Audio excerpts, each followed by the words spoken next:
Bonjour, aujourd'hui nous allons apprendre à réduire une expression littérale. Alors réduction, qu'est-ce que c'est?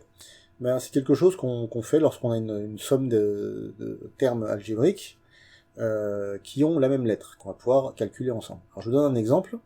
Si on a 4x plus 7 plus 3x moins 5y plus 2 plus 9x moins y plus 1 moins 2x. Voilà.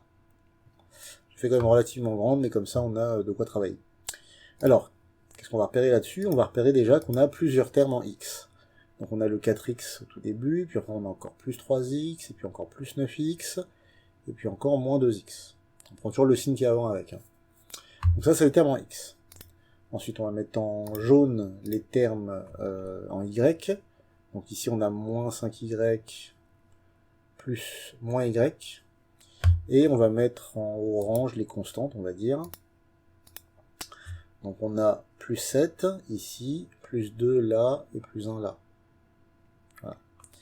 Donc, pour réduire cette expression-là, on va mettre ensemble tout ce qu'on peut mettre ensemble. Donc, les x, ça va être 4, plus 3, ça fait 7, plus 9, ça fait 16, et moins 2, ça fait 14. Donc, pour les x, on a 14x. Important de noter que les x ne deviennent pas des x au carré. Ça n'arrive que quand on les multiplie. Quand on additionne, les x restent des x. Pour les y, on a moins 5 moins y, donc moins 5y moins y. Alors là, comme on n'a pas de nombre devant le y, ça veut dire qu'il y en a un. Donc en fait, on fait moins 5 moins 1, et ça nous donnait moins 6y. Et pour le dernier, les constantes, on a plus 7 plus 1, et donc ça nous fait plus 8. Et voilà, vous avez réduit votre expression. C'est pas plus compliqué que ça. La seule précision que je pourrais apporter, c'est que l'ordre dans lequel vous écrivez les termes ici n'a pas d'importance.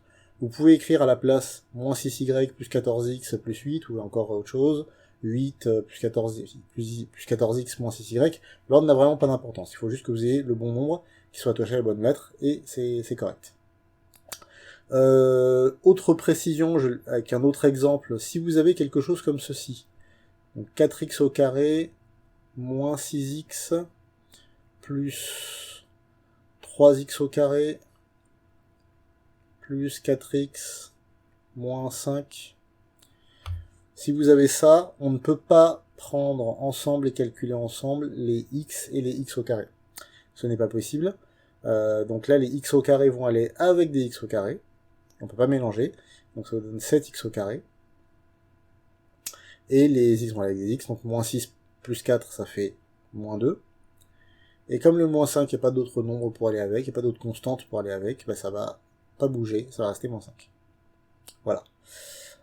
À cela, on pourrait encore rajouter de la complexité en mettant des associations de lettres. Donc par exemple, si on a du 8 à Y, plus du 7 à Y, donc ça on peut mettre ensemble. Et si on a un moins 3A tout seul, on ne pourra pas le mélanger avec les deux autres. Pareil, si on a 8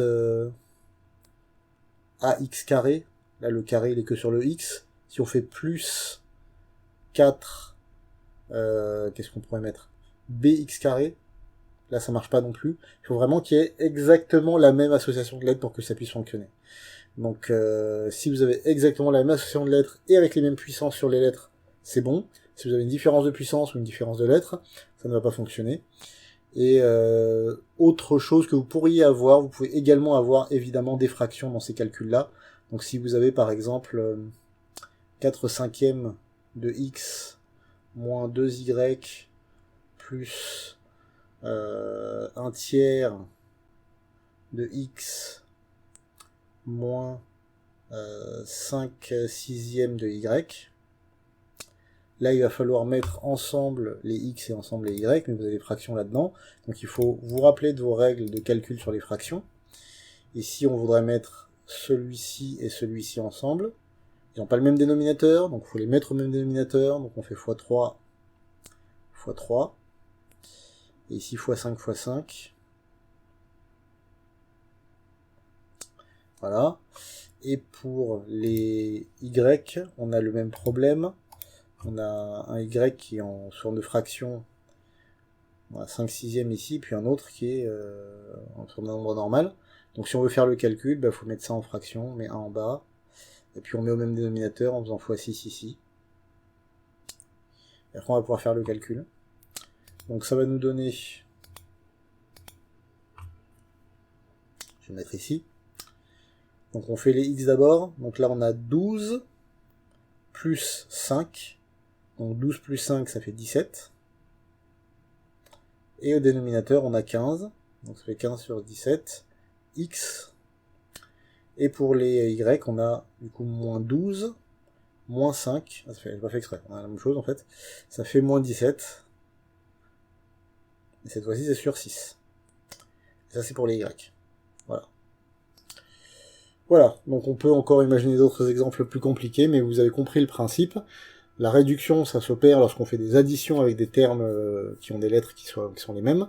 Tout ce qui a la même lettre va ensemble, on additionne ensemble. Prenez bien en compte à chaque fois le signe qui est devant le nombre. Hein, s'il y a un moins devant le 2y, il faut le prendre en compte. On n'additionne pas les nombres sans prendre en compte les signes. Il y a toujours les nombres relatifs qui sont à garder en tête, quelle que soit la situation dans laquelle vous trouvez. Si vous avez des moins, il faut prendre ça en compte. Et si vous avez des fractions, il faudra évidemment mettre au même dénominateur, ce qui suit la règle d'addition sur les fractions.